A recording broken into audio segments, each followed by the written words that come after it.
Hello everyone, welcome to my YouTube channel let's study साथ साथ। तो जैसा कि आपको पता है, इस चैनल पर अभी विलियम वर्ड्सवर्थ के एमसीक्यूज की सीरीज चल रही है।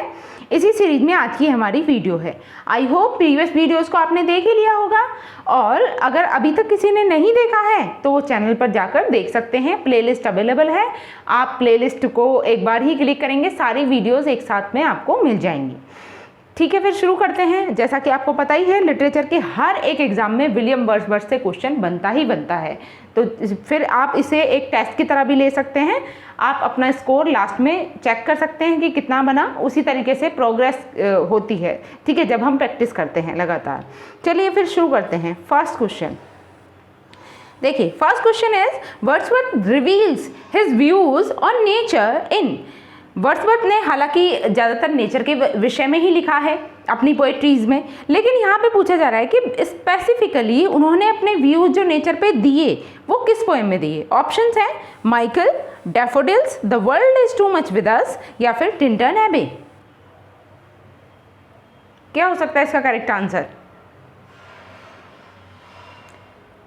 अगर हम बात करें, अगर थीम की बात करते हैं तो कहीं ना कहीं या तो ये पेस्टोरल लाइफ से रिलेटेड हैं या फिर नेचर से ही रिलेटेड हैं। लेकिन अगर स्पेशली ये क्वेश्चन बनता है reveals his views on nature, तब आपका आंसर क्या होगा? Yes, the right answer is Tintern Abbey. Option number D is the correct answer. Now moving to the next question. Second question is the dash of the world have hung up in the beating of my heart। तो यहाँ पे fill in the blanks type का ये question है। इस blank में exactly क्या आना चाहिए ये हमें देखना है। And the of the world have hung up in the beating of my heart. Options are tension, fever, malaria, beauty. What should be the right answer?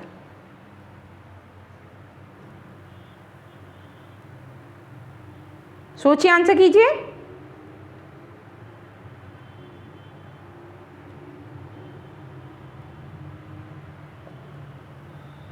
क्या हो सकता है इसका right answer?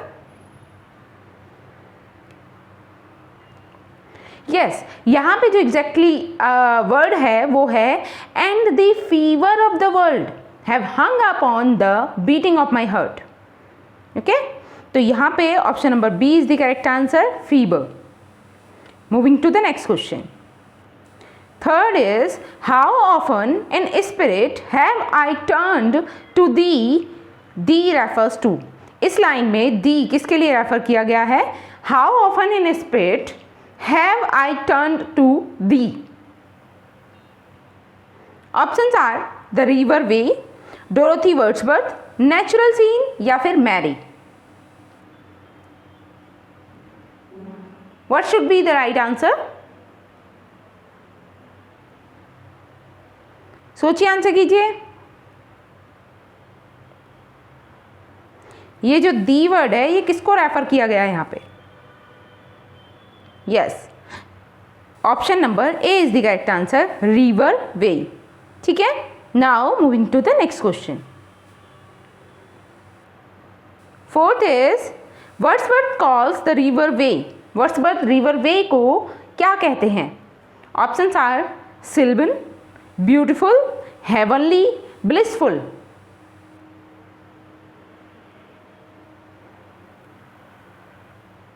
What should be the right answer? Wordsworth calls the river Wye sylvan, beautiful, heavenly, blissful.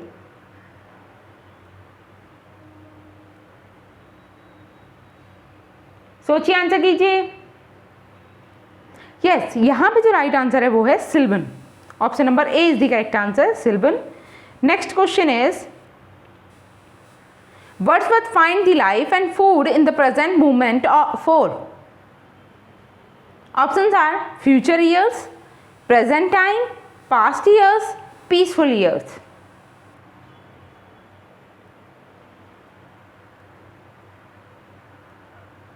What should be the right answer? Wordsworth finds the life and the food in the present moment for.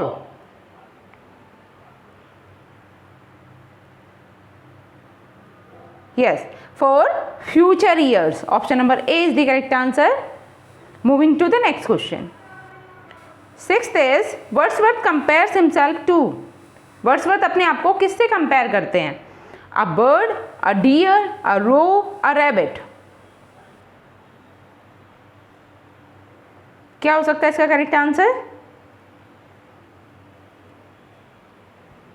सोचिए, answer कीजिए. Wordsworth compares himself to, yes, a roe. Option number A is C is the correct answer, a roe. Moving to the next question. Seventh is I cannot paint what then I was. I cannot paint what then I was. Where do the line appear? ये line हमें कहाँ देखने को मिलती है? I cannot paint what then I was.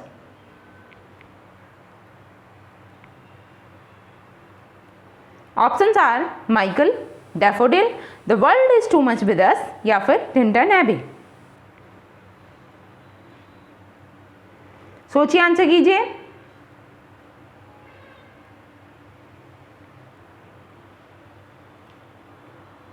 क्या हो सकता है इसका करेक्ट आंसर? यस, यहां राइट आंसर है Tintern Abbey. Option number D is the right answer. Next question is how does the sounding cataract Hunt Wordsworth. जो sounding cataract है वो किस तरीके से हंट कर रहा है वर्ड्सवर्थ को? Like a passion, like a sensation, like a ghost, like a dream. How does the sounding cataract hunt Wordsworth? क्या होगा इसका करेक्ट आंसर?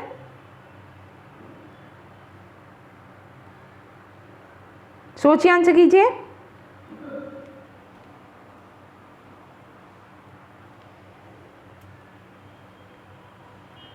यस, यहां जो राइट आंसर है वो है like a passion. Option number A is the right answer, like a passion. Moving to the next question. Ninth is the theory of blessed mood appears in. ये जो theory है, theory of blessed mood, ये कहाँ appear होती है? Wordsworth की कौन सी poem से है? टिंटन एबे से, माइकल से, डैफोडिल्स या फिर the world is too much with us. क्या हो सकता है इसका right answer? The theory of blessed mood. Tintern Abbey, Michael, daffodils, world is too much with us.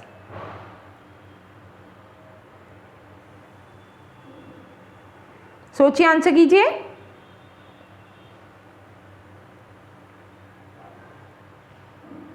Yes, ये जो ब्लेस्ड मूड की थियरी है ये किससे है? टिंटन एबे से. ठीक है, option number A is the correct answer, Tintern Abbey. Moving to the next question. 10th is felt in the blood and felt along the heart and passing even into my dash mind with tranquil restoration. यहाँ पे एक blank है जिसको fill करना है. felt in the blood and felt along the heart and passing even into my dash mind with tranquil restoration. Options are purer, silence, peaceful, tensed. बताइए यहाँ पे क्या आएगा? My purer mind, my silence mind, my peaceful mind या फिर my tensed mind. क्या suitable लग रहा है आपको? सोचिए, आंसर कीजिए. What should be the right answer?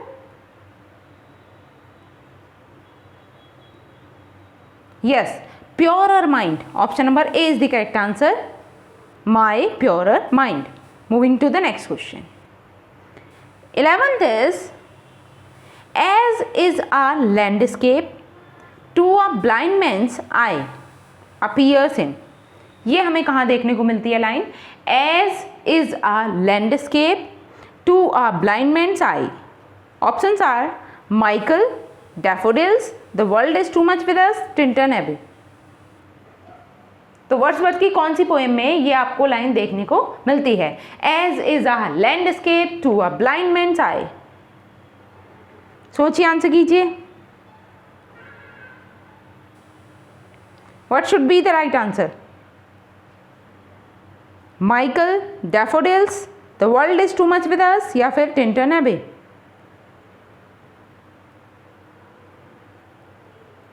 Yes, ये लाइन भी कहाँ से ली गई है? टिंटन एबे से, ठीक है। Option number D is the right answer, यही इसका करेक्ट आंसर हो जाएगा, टिंटन एबे। नेक्स्ट चलते हैं नेक्स्ट क्वेश्चन पे। देखिए 12th is 5 years have passed, 5 summers with the length of 5 long winters. These are opening lines of, तो वर्ड्सवर्थ की कौन सी पोएम की ये ओपनिंग लाइन्स हैं? 5 years have passed, 5 summers with the length of 5 long winters. Options are Michael, Daffodil, The World is Too Much With Us या फिर Tintin Abbey। ज़्यादातर आपको यही ऑप्शन मिल रहे हैं हर एक क्वेश्चन में, और आपको गैस करना है कि ये लाइन कौन सी पोएम की ओपनिंग लाइन है। 5 years have passed, 5 summers with the length, तो देख के आप समझ गए होंगे। Yes, the right answer is Tintern Abbey. Option number D is the correct answer. Next question, the world is too much with us is ah, क्या है ये? मतलब किस फॉर्मेशन में लिखा हुआ है? शेक्सपियरियन सोनेट में, स्पेंसर इन स्टेंजा में, पेट्रार्कन सोनेट में या फिर हीरोइक कपलेट में? तो वर्ड्सवर्थ की ये जो पोएम है the world is too much with अस, ये किस फॉर्मेशन में लिखी हुई है ये आपको बताना है। शेक्सपियरियन सोनेट में, जिसमें हम देखते हैं कि वो है इस 3 क्वार्टेन एंड 1 कपलेट का कॉन्सेप्ट है, या फिर स्पेंसर इन स्टेंजा है जिसमें 9 लाइन्स का स्टेंजा होता है, या फिर पेट्रार्कन सोनेट है, तो पेट्रार्कन सोनेट में क्या ऑक्टेव और सिस्टेट का कॉन्सेप्ट होता है, या फिर हीरोइक कपलेट में लिखा हुआ है। कपलेट से मतलब है 2 लाइन स्टेंजा में। तो बताइए किस तरीके से ये फॉर्मेशन है वर्ड्सवर्थ की इस पोएम का, the world is too much with us. सोचिए, आंसर कीजिए।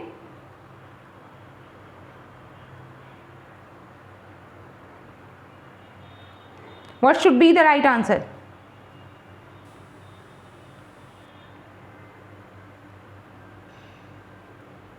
Yes, इसका जो राइट आंसर है वो है Petrarchan sonnet. Option number C is the correct answer. और पेट्रार्कन सोनेट कौन से होते हैं? मतलब स्टार्टिंग में अगर हम शुरुआत माने तो सोनेट की शुरुआत पेट्रार्कन सोनेट से ही है, और पेट्रार्कन सोनेट में क्या है? ऑक्टेव और सिस्टेट का कॉन्सेप्ट है। मतलब ये सोनेट भी होते तो 14 लाइन्स की शॉर्ट पोएम ही है, लेकिन ये 14 लाइन्स डिवाइडेड होती हैं 8 लाइन्स और 6 लाइन्स में, ठीक है।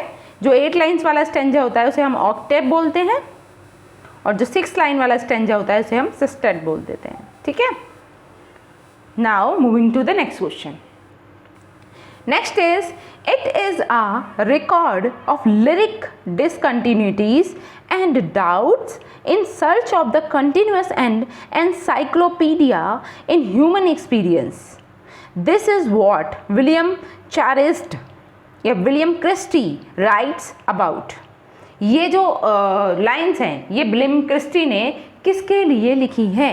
लाइन क्या है? It is a record of lyric discontinuities and doubts in search of the continuous and encyclopedia in human experience. Options are Tintern Abbey, the world is too much with us, solitary reaper या फिर daffodils. तो Wordsworth के कौन से work के विषय में William Christie ने ये लाइन दी है? सोचिए, आंसर कीजिए,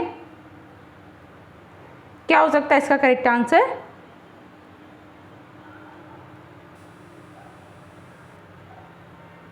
yes, what should be the right answer? It is a record of lyric discontinuities and doubts in search of the continuous and encyclopedia in human experience. यहाँ पे जो राइट आंसर है वो है Tintern Abbey. Option number A is the correct answer. Next question 15 is he is a sea deity who has the power to soothe the restless waves of the sea by blowing conch shell. He is, यहाँ पे किसकी बात हो रही है? He is a sea righty, यानी कि Wordsworth ने अपनी एक पोएम में सी गॉड्स के बारे में बात की है, समुद्र के 2 गॉड्स के बारे में बताया है. ठीक है, उसी में से किसी एक के विषय में यहाँ बात हो रही है. He is a sea deity who has the power to soothe the restless waves of the sea and blowing conch shell by blowing conch shell. तो यहाँ पे कौन से गॉड की बात हो रही है, कौन से सी गॉड के बारे में चर्चा की जा रही है? ट्राइटन के विषय में, या फिर प्रोटियस के विषय में, या फिर दोनों के विषय में, या फिर किसी के विषय में नहीं? क्या होगा इसका करेक्ट आंसर? ट्राइटन या प्रोटियस?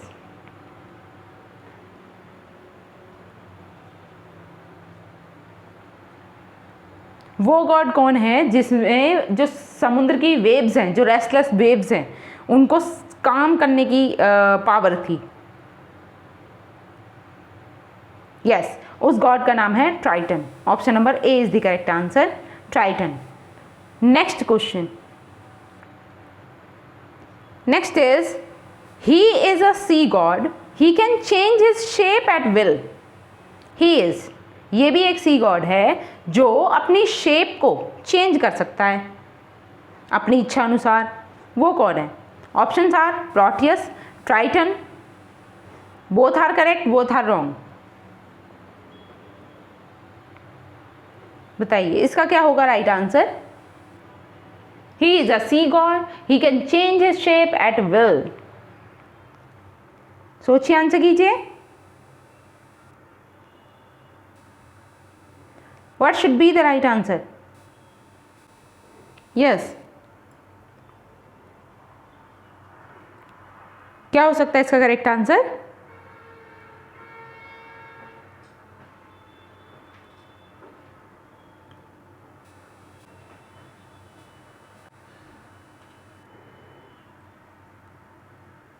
यस, यहां पे जो राइट आंसर है वो है प्रोटियस। ध्यान में रखना है, option number A is the correct answer. Proteus is the sea god who can change his shape at his will. Moving to the next question. 17 is, in preface to lyrical ballads, Wordsworth examines a sonnet of Gray. Which one? तो जब lyrical ballads का preface लिखते हैं Wordsworth, तो उसमें grey के एक sonnet के बारे में जिक्र करते हैं। तो ग्रे का कौन सा सोनेट था वो? On the death of Richard best, on the death of master grey, on the death of elegy writer, या फिर on the death of Richard east? क्या हो सकता है इसका correct answer?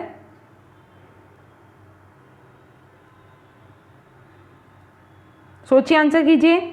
In preface to lyrical ballads Wordsworth examines a sonnet of Gray. तो Thomas Gray का वो सोनेट है, उस सोनेट का नाम बताना है आपको, क्या है?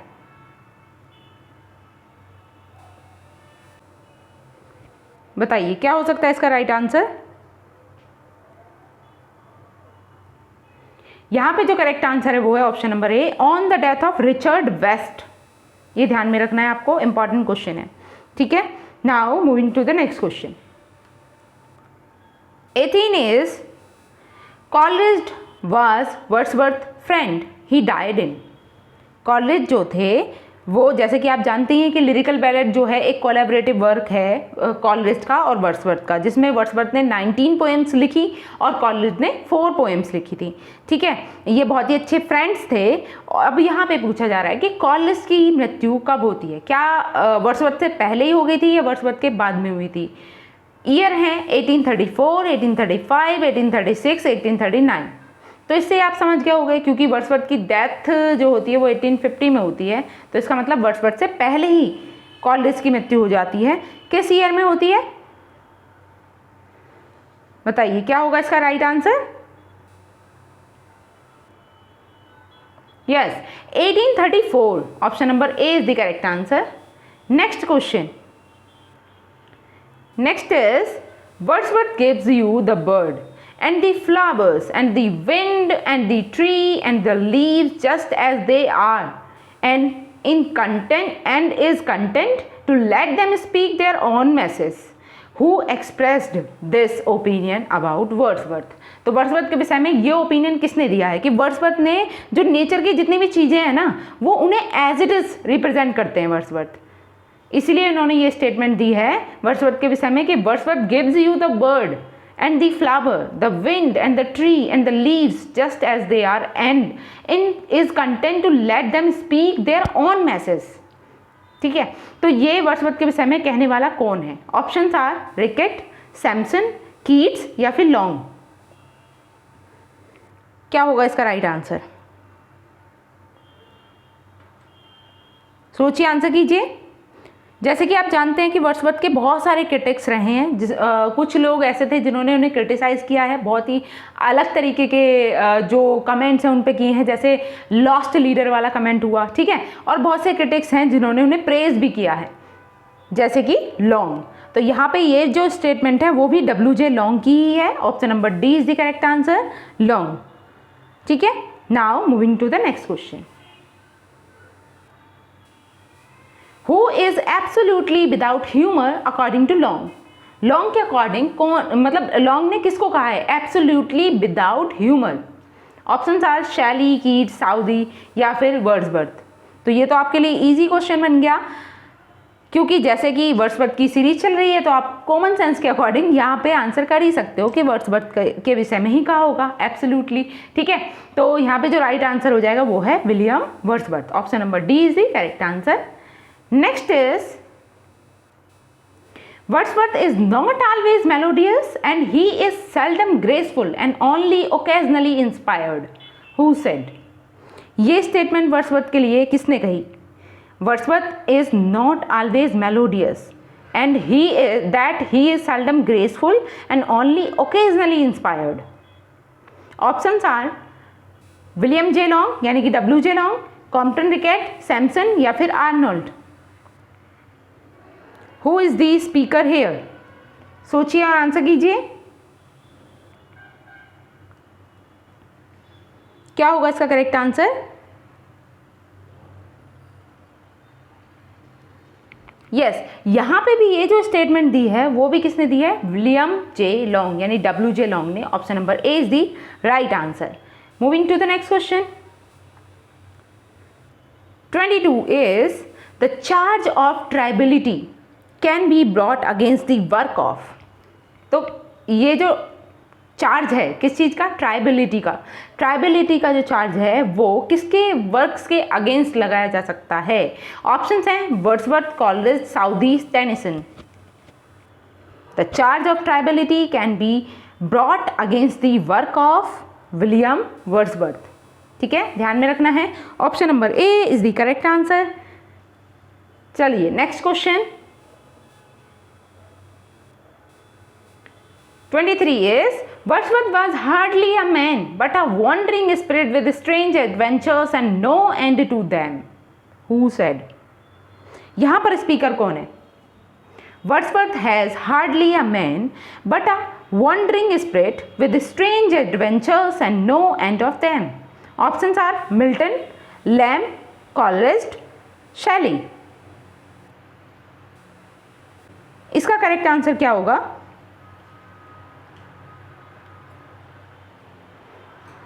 सोचिए, आंसर कीजिए।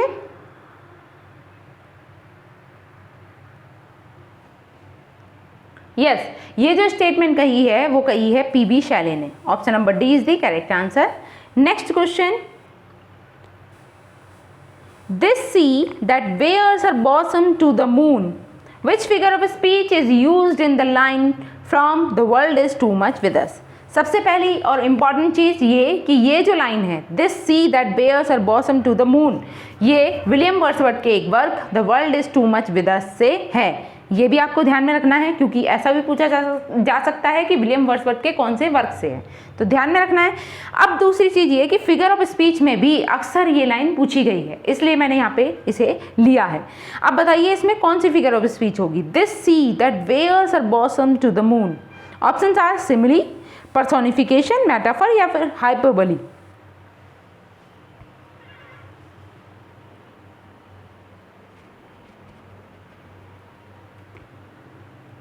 यस, जैसा कि आप यहाँ देख पा रहे हैं कि मतलब जब हम किसी नॉन लिविंग थिंग को लिविंग एंटिटी प्रोवाइड कर देते हैं या फिर जो लिविंग एक्शंस हैं उनसे उनके साथ ऐड कर देते हैं, तब हमारे कौन सी फिगर ऑफ स्पीच होती है? पर्सोनिफिकेशन। यहाँ पर भी सेम हो रहा है। यहाँ पे सी जो एक नॉन लिविंग थिंग है उसे कहा जा रहा है that bares her bosom to the moon, ठीक है। तो यहाँ पे राइट आंसर हो जाएगा option number B, personification. Moving to the next question. 25th is who points out that Wordsworth had not stayed out of the Lake District and so never had the chance to coming across nature. Red in tooth and claw? Options are Aldous Huxley, Ruskin, Arnold या फिर Tennyson. ये statement किसकी है?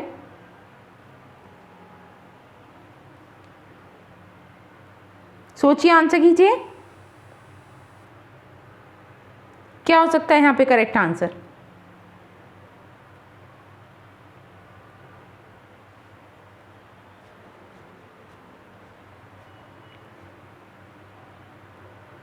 Yes, ये जो statement दी है वो दी है आल्डोस हक्सले ने। Option number A is the correct answer. Next is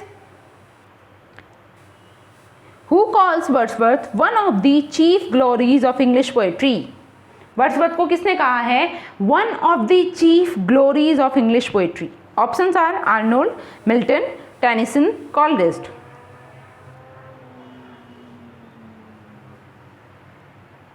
क्या हो सकता है इसका करेक्ट आंसर?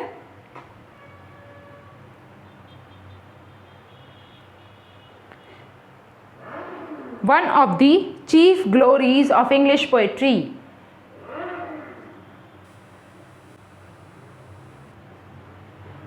यस, वर्ड्सवर्थ के विषय में ऐसा कहा है आर्नोल्ड ने।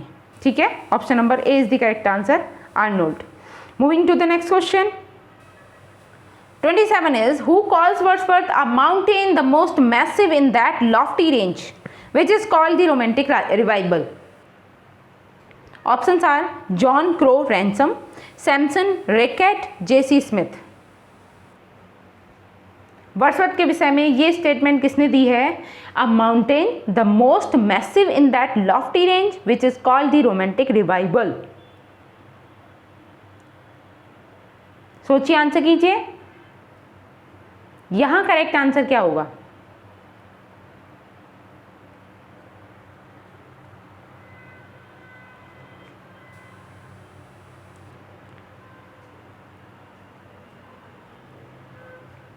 यस, ये जो स्टेटमेंट दी है वो दी है जेसी स्मिथ ने। ध्यान में रखना है, option number D is the correct answer. J C Smith के द्वारा ये कहा गया है। Next question, Proteus is Greek sea god who can assume different shape. जैसे कि हम पीछे एक क्वेश्चन में देख ही चुके हैं। The other Greek sea god is Triton who rises with his conch which he blows in order to calm the waves. Where do these two gods appear in Wordsworth? Wordsworth के कौन से work में ये दो Greek sea God हमें देखने को मिलते हैं? पहले सी गॉड का नाम क्या है? Proteus, and second sea god is Triton. तो ये दोनों ही जो सी गॉड्स हैं, ग्रीक सी गॉड्स हैं, ये वर्ड्सवर्थ के कौन से वर्क से हैं? ऑप्शंस हैं the world is too much with us, daffodil, solitary reaper या फिर लूसी पोएम्स। ठीक है, यहाँ पे वाई कर लीजिएगा, लूसी पोएम्स। बताइए यहाँ पे करेक्ट आंसर क्या होना चाहिए? सोचिए, आंसर कीजिए।